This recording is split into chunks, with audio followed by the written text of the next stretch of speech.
in a lot of the work that we've done that's been based on the physiology of performance, it's that backstage time that seems to be a point where people are really engaged, and there's so much difference physically in their physical state than under normal practicing situations. And that's really interesting because that's the point where we could actually intervene or help them to intervene to try to combat some of these issues. Welcome to the Bulletproof Musician Podcast, where you'll learn how to practice more effectively and perform better under pressure with insights from expert musicians and the latest research in performance psychology. So when I was preparing for this interview with you, I have to confess that I got a little stressed out because the range and the scope of your work over the last few decades is so vast, and it goes back such a long time. It involves multiple books and all sorts of book chapters and of course, so many different publications, projects that I was not quite sure where to start and what to review and like what to kind of prep for. Whether it's effective practice, performance preparation, managing nerves, optimizing focus, memorization, physical fitness, musician health in general, technology, recording, like there's so many different things that we could explore.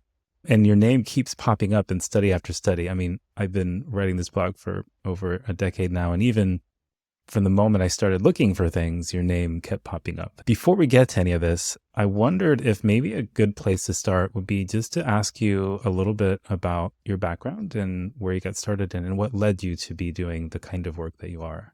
I started off as a performing musician. My background is a trumpet player. I'm originally from the United States, where I did undergraduate work. And then I met Roger Chaffin while I was doing my undergraduate work and did an undergraduate thesis with him and got interested in the whole notion of expertise, expert memory abilities.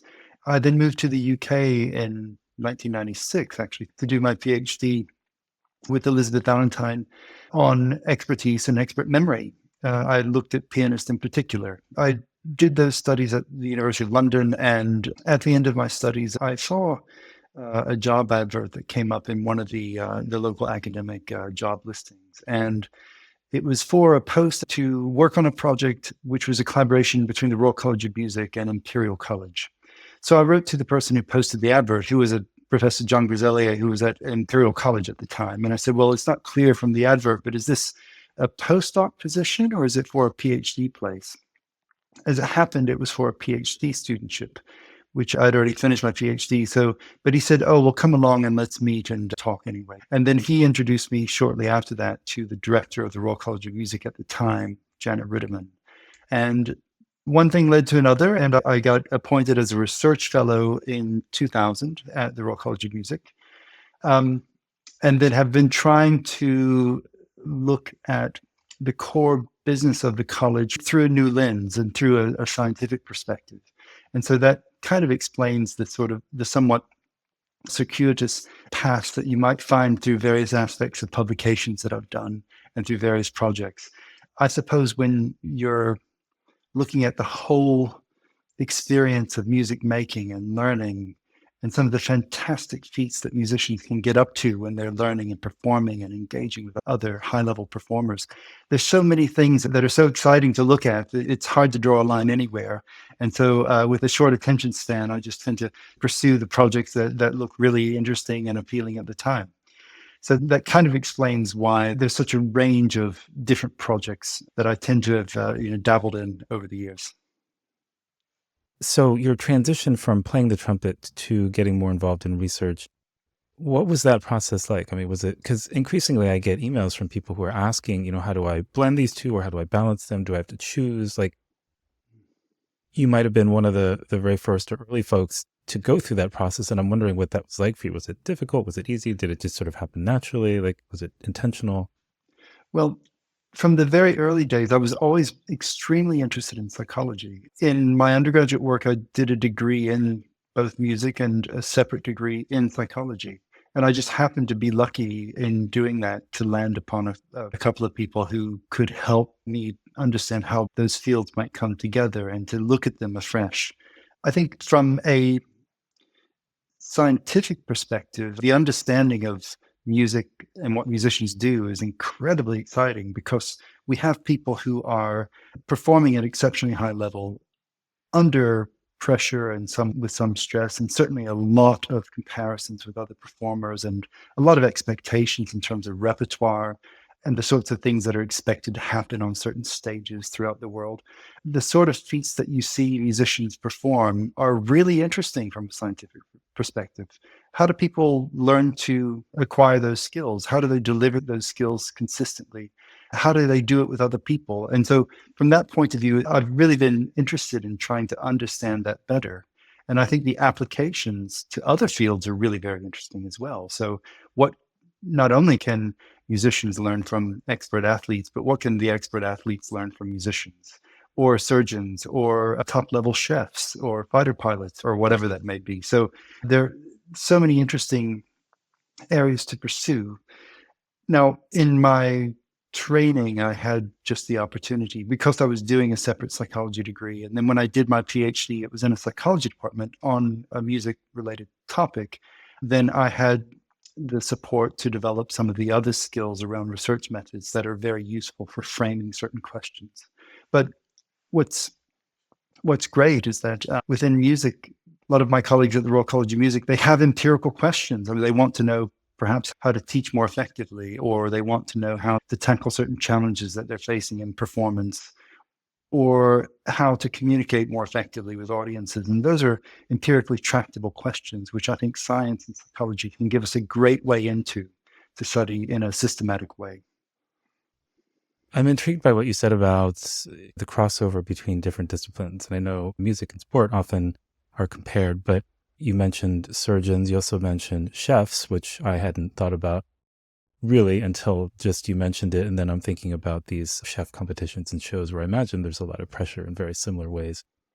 I wonder if you could speak a little bit to the application to other disciplines, because as I understand the work that you do at your center, it seems that one of the missions is to make sure that the research that's done there applies across disciplines and pulls from different disciplines, in that it makes it richer and more generalizable. And I find that fascinating, the whole cross-training aspect of things. Yeah, so I'm looking ideally for two-way traffic with other disciplines. And I've been very interested in the past few years to see how open to conversation people seem to be from the elite sports world.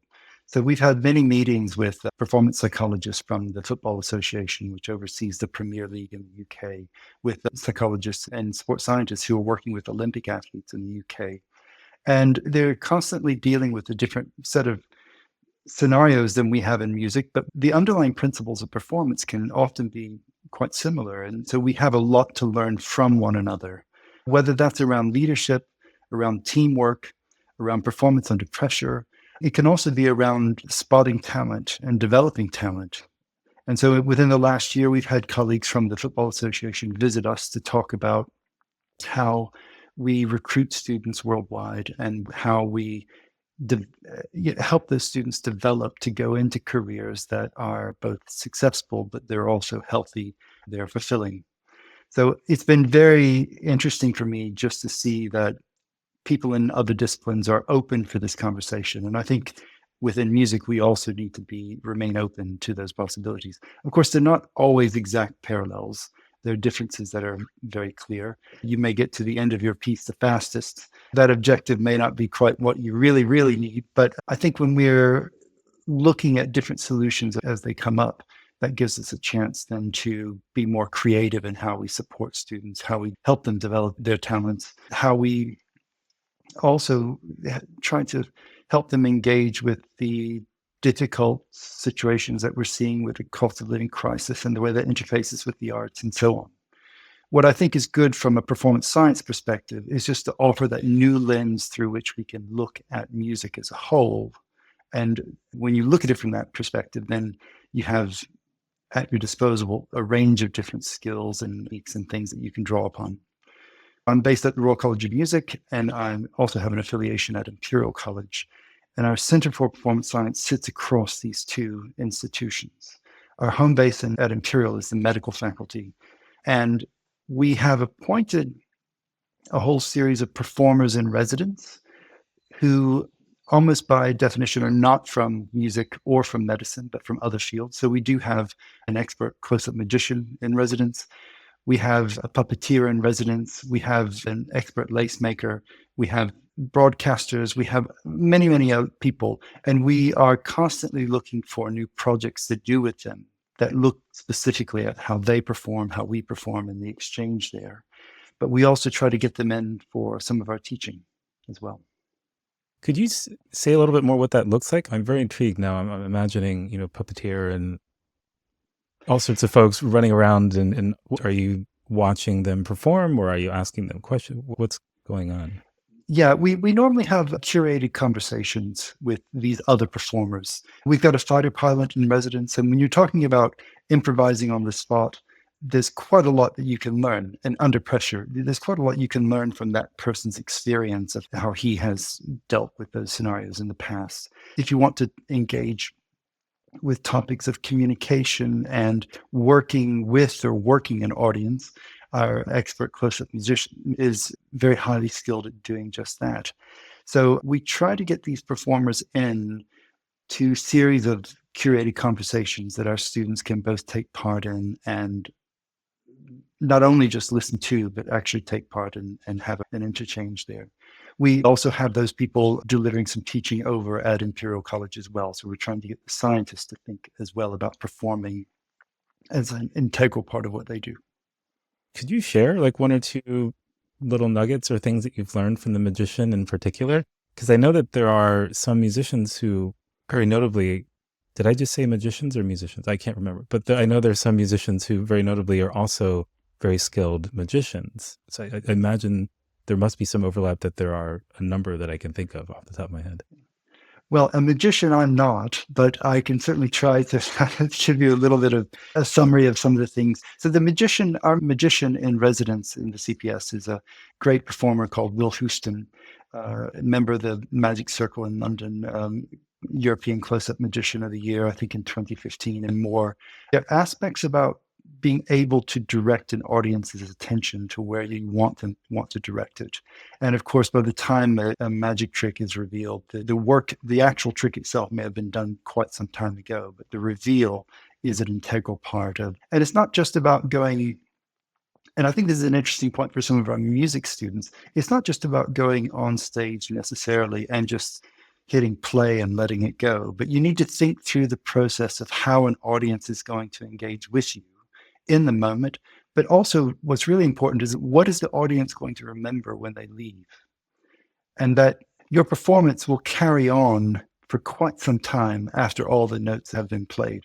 And so I think it's really interesting that magicians think of that very carefully in constructing how they go about engaging with an audience and delivering a particular illusion or whatever it may be. So it's just about reframing and prompting people to think again about some of the things that they do that I think is a really valuable to engage in with our students. What are some of the things that a musician might consider or could do perhaps a little differently so that the audience's memory of the performance is more in line with maybe what they might hope or intend? Well, I mean, some of our research over the years has shown very clearly that audiences can be driven, and their views of the quality of performance, their views on the success of the musician can be driven a lot by what they see. And so pulling faces if a mistake is made, or, sometimes magnifying some errors that may have crept into the performance is clearly something that you want to work against and to prevent.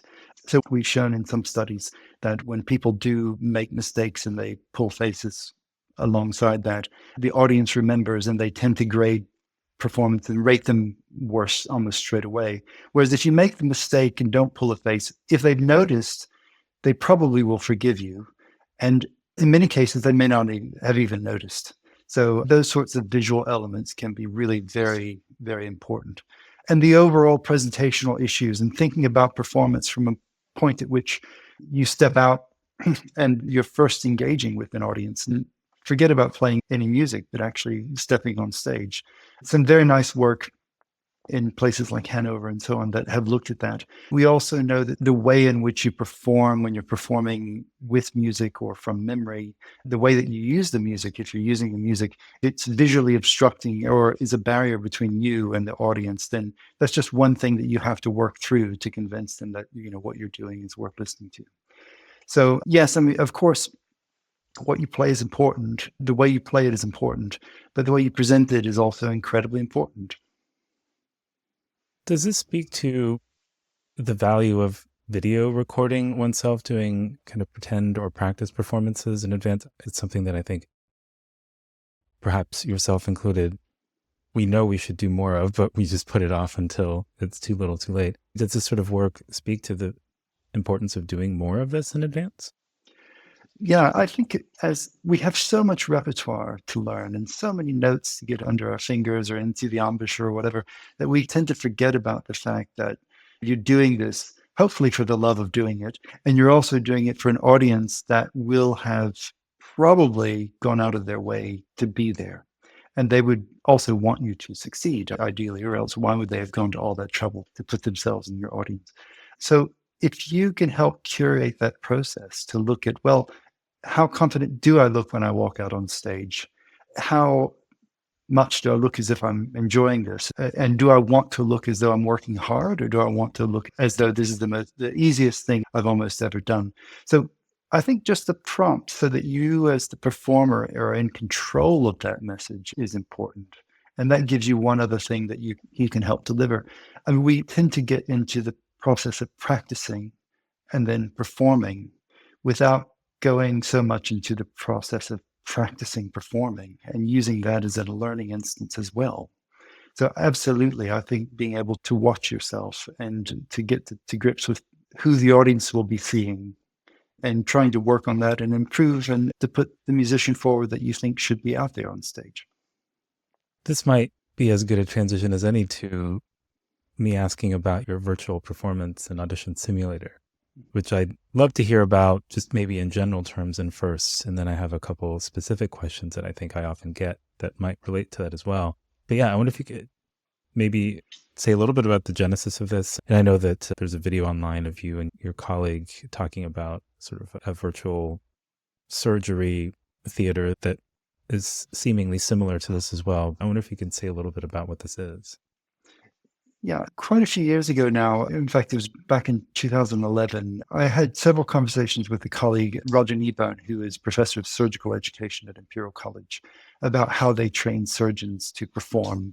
And you really do want your surgeon to be ready to perform that operation. He said, well, of course, what we have are operating theaters where they can practice, and they're very elaborate. They often tend to be very expensive to build and very expensive to run. But then he said, well, oh, by the way, we also have some portable operating theaters. And that caught my attention. He said that basically low cost and you can move them around. And you use a process of distributed simulation that you reproduce certain parts of the steps that lead you into the performance space that help to sort of draw you into that performance state of mind. And once you're in the space, then you try to reproduce that well. But the focus of the surgeon is going to be on the task at hand. So there may be a bit of equipment over in the corner that would normally cost $400,000. But for the purposes of the simulation, you have a picture of that machine and you just play the sounds into the space. So I thought, oh, well, that's wonderful. I need one of those. So I took the same design team that had helped Roger Kneebone develop this space. And we developed a couple of performance simulations that we have been running ever since. So we have a room within the college where students can sign up to use through an online process. And then they're met there by a backstage manager. And the backstage manager will either show them to a green room to warm up, or maybe they will have warmed up already. But in any case, the backstage manager has a very particular role, which is the gatekeeper between what happens backstage and who and when things happen on stage, who gets on stage and when it happens. So the backstage manager will give various prompts to say, okay, well, you're on in 15 minutes or 10 minutes or 5 minutes. And then they go to the backstage area. And here you get to see CCTV footage of the audience, and the backstage manager is working with various things to make sure that the front of house is ready. Just as usual, it's a pretty scruffy backstage area, as you would find at most places, most concert halls around the world. And then when the backstage manager is ready for the performer to go out, he or she will turn and say, okay, I'll open the door, you walk out, you'll hear some applause, you'll see the spotlights, and you start whenever you're ready. And so the door opens, the performer walks through, the spotlights are there, and through the glare of the spotlight, then the performer can see an interactive audience, and the audience is clapping for them.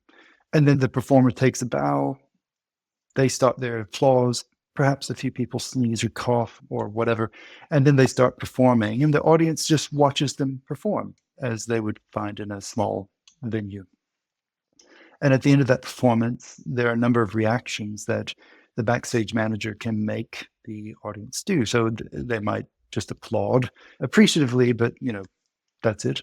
They could be applaud very enthusiastically. They can do a standing ovation. They can do boos. They can do a range of things there. And then we have video cameras positioned around that space to capture that experience so that students can review themselves walking onto stage, delivering that performance or responding to applause. What happened? Were they pulling faces or giving other telltale signs if they made a mistake? They can review that footage and they can review it with their teachers and so on. So we designed this space and that particular performance simulation with the idea that we want people to not just practice and perform, but to practice their performing. It's a more dynamic environment. It's a bit more vibrant than just this typical practice room, but there's very little risk involved. And so they can go out, they can experiment, they can try new things. So that's one particular simulation. And we have got another simulation where the staging is pretty similar, but when you walk through the door, what you see there is an audition panel. And the backstage manager, again, can control the audition panel in such a way to make them look at you and adore what you're doing. They might be very non-committal, or in fact, they could be really disappointed and just show that quite visibly. So again, we have videos positioned around the room so that we can capture that experience, and then students can use that as a learning experience. We set this up with a couple of quite simple aims. It's about practicing performing. And if we could, we wanted to support those students who had particular issues with performance anxiety. We could expose them to different levels of aggression from the audience or the audition panel. They could go in, and they have gone in to work with counselors, for instance, in more dedicated sessions that will help trigger this. But we found that, in fact, the number of uses that our students have come up with for this space have sort of surprised us, in that many of them they might have an audition coming up, they'll book it out 5-6 times.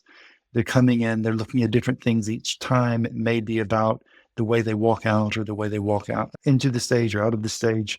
It may be about more around the performance of a piece instead of just what they normally get with their practicing, which is focusing on the piece. The other thing too that we've been able to do is to facilitate the one-to-one teaching session that drives a lot of our teaching at the college into that space too. So a lesson might be around performing a piece instead of just the piece itself. Do you have a sense of how, in terms of their mental reaction to the simulation or their physiological reaction to the simulation, like how comparable or how close that gets to or approximates their actual onstage experience? Yeah, we think it's very close. We have run some validation studies where we look at how people perceive and experience the simulation versus a real life performance, but we also monitor things like heart rate variability to see at least if the level of physiological engagement is comparable, and it seems to be. In a lot of the work that we've done that's been based on the physiology of performance, it's that backstage time that seems to be a point where people are really engaged, and there's so much difference physically in their physical state than under normal practicing situations. And that's really interesting because that's the point where we could actually intervene or help them to intervene to try to combat some of these issues. A lot of our great musicians are able to go out and perform exceptionally well. And of course, it's exciting to see people perform live, and it's a very different thing as well. So I think audiences really enjoy those live performances, and we don't want to tamper so much with that necessarily. We want to help people to try to enjoy that experience, but also to try to optimize the way that they're preparing physically and psychologically for that. So if one were to look for ways to try to simulate an audition or a performance in advance and do more mocks, it sounds like setting up some sort of a backstage waiting period seems like one of the more important cues or salient triggers that perhaps needs to be part of the experience. I'm curious what some of the main things are, because, presumably most folks aren't going to have the resources to create audience videos and so forth. If you had to pick maybe 3 to 5 key elements to try to get yourself to be in the right headspace in advance, what are some of those? I think you've got to schedule it. So it's got to be at 1 p.m. That's when it is, because that's when it is. That's where everybody is there for you. We don't need such an elaborate setup. It's really about getting, it's just not the usual run-of-the-mill thing, but it's maybe in a different space, which makes a difference. Maybe it's having that time where you're having to anticipate going on, but you're not on yet and you're waiting there. So I think having some sort of schedule, having the steps that you might normally experience in the lead up to the delivery of that performance at, say, 1 o'clock. But also, I would try to, as you've suggested earlier, maybe have some recording of what's happened there so that you can then go back and review it later. So let's complete that self-regulated learning cycle so that we not only prepare to perform and think about how we're engaging with it, but when it's over, let's then take some learning from that and then feed it back the next time around. One of the really interesting developments that we're looking at the moment is to step this up quite a lot. So back in 2011, I worked with these colleagues. We came up with a low-cost portable simulation facility to give our students that chance to practice performing. My dream at that time was to have a fully immersive environment where you could play and not only see, let's say, the Wigmore Hall or Carnegie Hall, but you could also hear it like the Wigmore Hall or Carnegie Hall. And that's one of our next steps, actually, is to try to ramp up this space so that you have in front of you not just a generic audience, but you have an audience that's in the space where you will be performing. And moreover, it sounds as close as we can make it with the technology currently available. It sounds like that space. This is maybe just kind of a personal nerdy question, but can you say a little bit more about the technology involved in this? I know that there are some videos now with some athletes are trying to use VR and such. I mean, does it involve that, or is it kind of some sort of audio setup? I'm just curious to hear what's going on there. Well, so we are currently working on a new setup. So the existing performance simulator was as low tech as you might imagine. We had no manipulation of acoustic scenario. We have a room with a high ceiling, so that's a little bit helpful, but we have to rely pretty much on people suspending their disbelief and allowing themselves to be drawn into a simulated environment, which seems to work pretty well. So when it comes to engaging with the acoustics of a particular place or just changing the acoustics of the space, we're looking at full speaker arrays and microphones. So there are a range of systems, and we're just in the process of mapping out a new space, which I can't really give a lot of details at the moment. But I think in a year's time, we'll have a new space up and running. But we're looking at, in this instance, quite expensive speaker arrays and other systems that help really shift and change the acoustic of an entire room for both the performer and for the audience. Because I do think that that's one of the things that often can be a distraction to folks, especially in auditions where you don't get a lot of time and suddenly you're in a space that's very different from where you've practiced and prepared and have to make those adjustments, and you're not sure if the adjustments you're making are working out the way you want. Then if you have to add reads to it and so forth, it can be a lot to try to process and not get distracted by in those moments. So just being able to flip a switch and have a different acoustical set of demands immediately seems like a really interesting way to be able to practice for those variances. Yeah. One of the examples that I give of our students when they come to us in the first year, we have a look at some of the standard practice rooms that they're going to be using. These are pretty standard, boring, dull rooms. And then I show them a few images of the places that they would like to be performing. And clearly, there's a huge difference acoustically between these spaces. Absolutely. But it's not just that. The temperature is different. The feeling in them will be very different. Their mindset will be very different. The people around them will be different, creating a different sort of buzz. So it's about creating the sort of strategies for delivering what you can in that space optimally. As conservatoires, schools of music, we'll try to bridge that gap as well as we can. We provide concert halls and we provide opera theaters, but those are spaces that are highly sought after too, so they're expensive to run. So we can't get all of our students onto those stages as much as we like, which is why we wanted to help bridge that gap even further by giving a space that's relatively easy to access, that's relatively low cost, and where we can get students in there practicing their performing. One thing that I wanted to make sure I didn't forget to ask about is you talked about that backstage period, which, at least for me, I think a lot of times was more nerve-wracking in a way than actually being on stage. Because once you're on stage, you're there, you have to do the thing that you're going to do. You can't leave. It can be stressful, but when you're backstage, you're just waiting. And it's sort of like the opposite of the night before Christmas or your birthday or something where you're excited. It's like you're all revved up, but in a not so excited or pleasant sort of way sometimes. And you talked about interventions perhaps for that moment. Can you share some examples of interventions that have been helpful for folks who have to navigate that? Yeah, well, I think that within the whole sort of mental skills training world, you can imagine doing some mental practicing where you are performing as if, you have a model performer. You step mentally speaking in your mental practice, you step into their shoes while you're backstage, and you try to experience or imagine how they experience that point when they're there. So if you're looking at mental skills training or cognitive behavioral type interventions, that sort of performing as if type exercise is, of course, useful. It's also useful, though, to consider if there's a problem that they're experiencing. If they're too physically engaged and that's the main problem, then maybe looking at more physical interventions, things like eyes or developing a pre-performance routine that can not only distract them, but also help to target some of the issues that they experience as the most significant and the most problematic.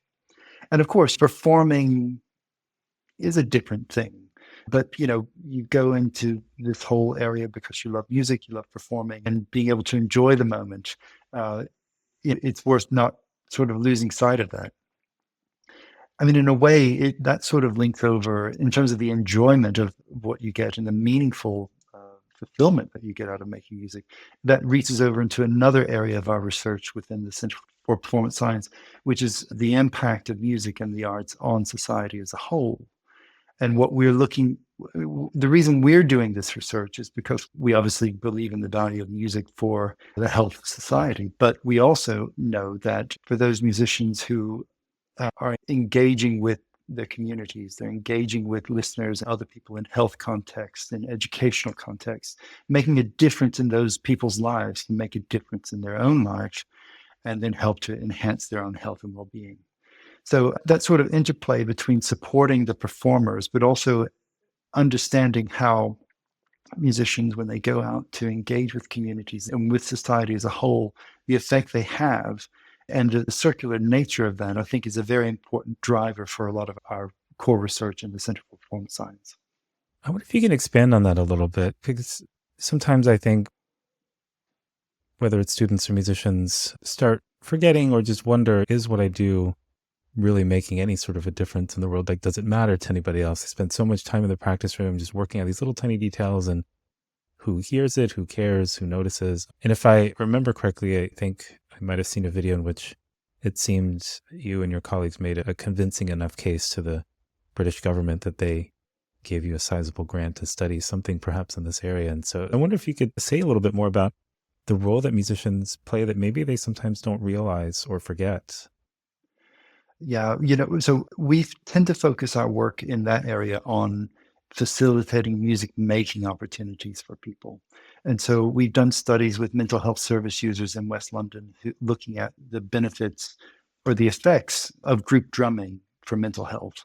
And what we found in one particular study there was that for mental health service users, compared with people who are doing other social activities, we see over a 10-week intervention, systematic decreases in scores on standardized scores on depression, on anxiety. But it's not just about relieving the bad things in their lives. It's also about enhancing many of the good things in their lives. So we see increased social connection, increased levels of well-being as well. So that has been one particularly important group of people that we've worked with. We also just finished supervising a PhD student who's looked at the health benefits for nursing home residents in southern Switzerland who have been taking part in group music activities, group singing, group drumming. And there, and we see that music is an incredibly valuable resource for those people because it's tapping into a whole life's worth of experiences.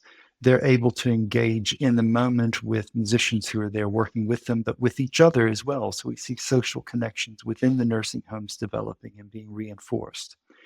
Those sort of intervention studies we've been doing for quite a while. We've also done some larger public health studies to look at the broader patterns of the effects of music and the arts on society. So in one of our studies, we looked at data that was collected through the English Longitudinal Study of Aging. This is a cohort study with tens of thousands of people, data collected every few years. And what we see in that study is that for those older adults who engage with the arts throughout their lives, and the earlier they start, the better, we see lower levels of depression and higher levels of well-being, as well as lower levels of loneliness. And these effects hold if you control for socioeconomic status, educational level. So these are really very important findings. And so the issue that we've come to lately, of course, is that with the pandemic and most of the performance halls and concert halls shutting down over that period, a lot of people not seeing a future for themselves financially through music and the arts and moving out into other fields, is that we're potentially looking at a situation where the supply of artists in through society making that difference could be impaired or lessened. And then what you're looking at then is a potential public health crisis because the supply of musicians and artists for society, which has that strong public health impact, is limited. So we have some major challenges that we need to face. I think it's important to, in the work that we're doing and when we try to engage with policymakers, it's not about saying, well, you have a choice of funding health or funding the arts. It's not. Really, if you're funding the arts, you're also funding elements of health in terms of those social connectedness or reducing loneliness, reducing experiences of depression and anxiety and enhancing well-being. I know, of course, I come from this area. I strongly believe in this, and I think it's important to know what the impact is, the measurable impact is, and to document that so that we have evidence to go and to try to make those policy cases here. In this cohort study that you're describing with greater engagement in the arts being associated with these positive benefits, that engagement, is that mostly consumption of art, or is it also participatory, or some blend? Does it matter what the ratio is between the two? Yeah, so in that particular study, that was a data set, which is this English longitudinal study of aging has been running for many, many years. And so we had to use the existing arts-based questions that they had baked into the survey, which were mainly around the consumption of the arts or engaging the arts, going to a museum, but not necessarily doing painting or going to a concert without making music. A lot of the work that we're doing really focuses on that participatory aspect.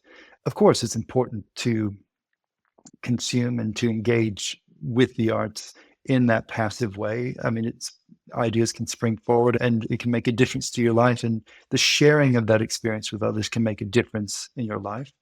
But the participatory aspect brings to it is that it keeps you learning over time. It keeps you engaging. It allows you to appreciate nuance in life and to do a range of things that when you really look at the empirical evidence for what are the things in life that make people live well and to have higher well-being, well, it's all of those things around keep learning, giving to society, noticing the things around you and how you engage with this. So the participatory aspect really, I think, sort of stands above just passive consumption.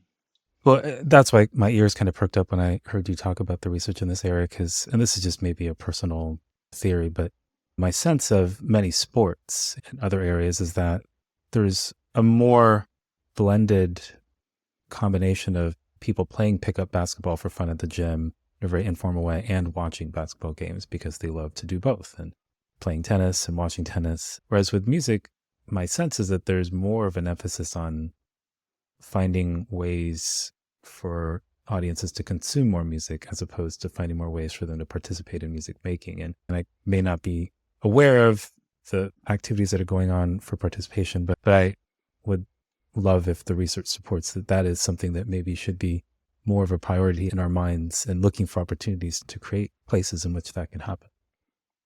Yeah, let me give you an example from the mental health study that we ran in West London. It was a group drumming intervention. We didn't really want to spend time with people learning fine motor skills and so on, but we wanted people to come together with djembe drums and so on and to take part straight away.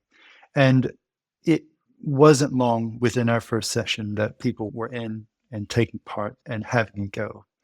We collected data throughout this study, and we also ran some interviews one-to-one with participants. And we also tried running some focus groups, which weren't so effective, to understand what the effects and the experiences of group drumming were for them. And the reason why focus groups weren't so effective was that many people just did not like expressing an opinion and talking out in a group. So in an area where many of them had problems engaging with speech, they had no problems engaging musically when they were put into groups. So you can look at this as a way to bring people together, to take part, to be able to express themselves and to learn new things. If we can ensure that we keep all sort of social expectations aside, we don't have pressure to sort of live up and to say the right thing, but rather we're just taking part in that way. So I think there's a great deal of value in the participatory aspect, because when you look at all those areas of things in life that tend to be related to higher well-being, it tends to tick all the right boxes. It sounds like it's not just about let's get together as a group and perform together these skills that we've learned, but the learning together of these skills seems like it's perhaps an important part of the experience as well. It was an important part, and the performing of those skills that they had learned together was an important part too. For that particular project, we arranged some concerts at the Royal College of Music, and many of the people, they'd never been to the Royal College of Music and never had been on a stage before. They had a chance to do that. And of course, we wanted to make it the most welcoming environment that we could for them in doing it. But those sorts of projects, we see that the people who took part really did show quite measurable and distinctive benefits. But our musicians who took part also stopped obsessing about getting onto the Wigmore Hall stage as much. And they could see what making music did for these people. And so this notion of a mutual benefit, I think, making a difference to other people's lives and showing your passion for what you're doing and sharing that can make a huge impact on how they approach music and keep things in perspective. Can I ask a quick question about how it is that you set the participants up to have a positive experience of the performance? Because I think you're right that that's essential. Obviously, don't want their first experience on stage to be a negative one, even though they might have had some nerves and so forth going into it. Well, we brought the level of formality right down. They invited their friends and family. There was talking and things before, and we introduced the performance. It was really just meant to be a fun experience where there was no pressure involved. And we had some of our students on stage playing with the group, just something where you could share what you've learned instead of being put under the spotlight.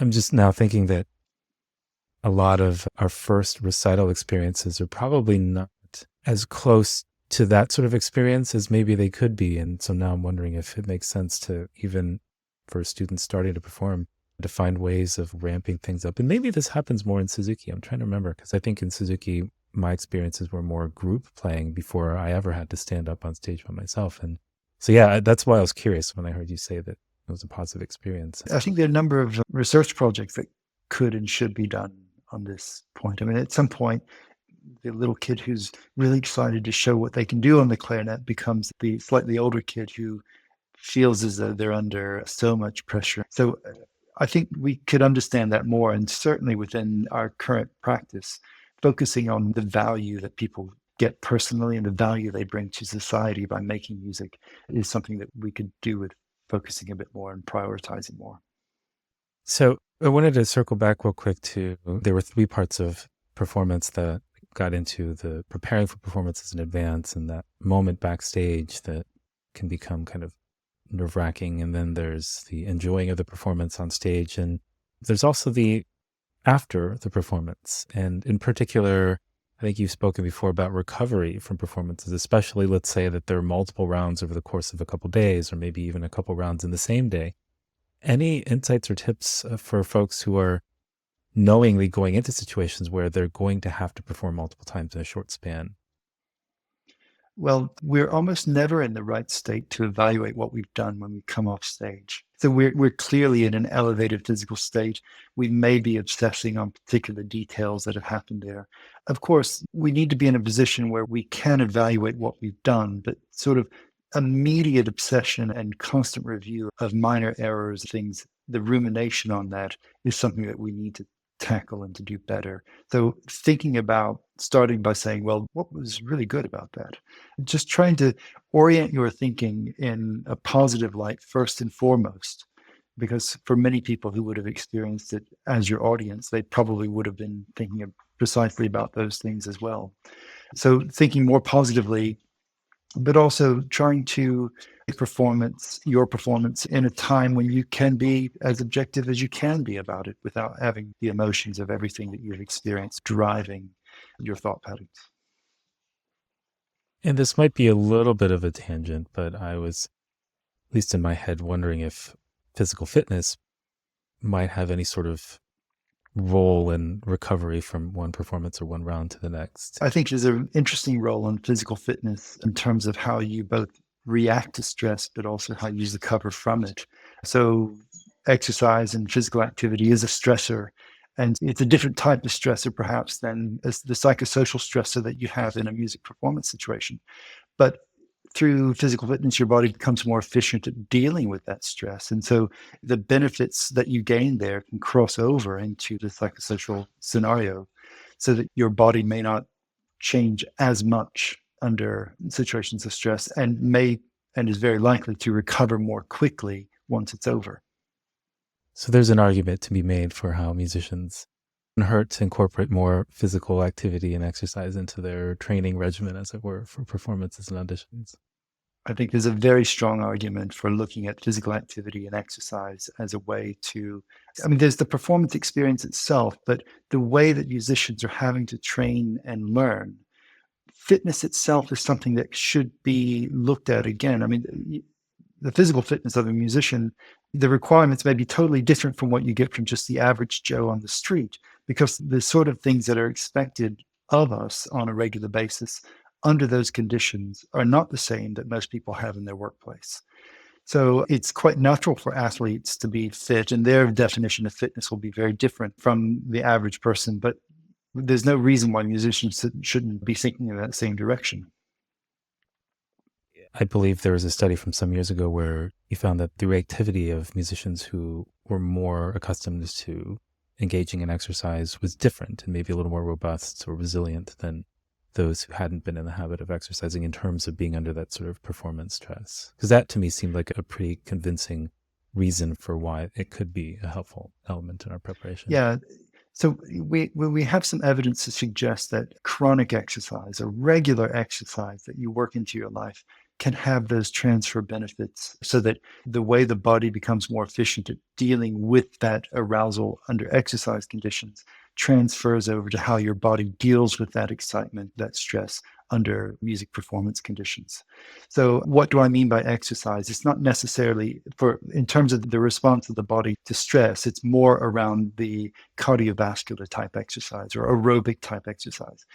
Getting your heart running through heart going through brisk walking, swimming, jogging, cycling. And of course, all that has to be taken into account with other sort of predisposing conditions that relate to the heart, as you would always do in considering exercise. But the cardiovascular type training that you may get in that sort of exercise can really have an impact on helping the body be more efficient at dealing with the psychosocial stress that you experience around a music performance. I mean, there may be benefits as well in terms of some strength training, in terms of enhancing core strength and even looking at core flexibility. If you look through to some of the places where musicians tend to experience performance-related pain, such as the neck, the shoulders, the lower back, places where you might expect to experience pain if you sit for long periods practicing in fairly static positions. I think there's more research to be done on that, but it's really promising.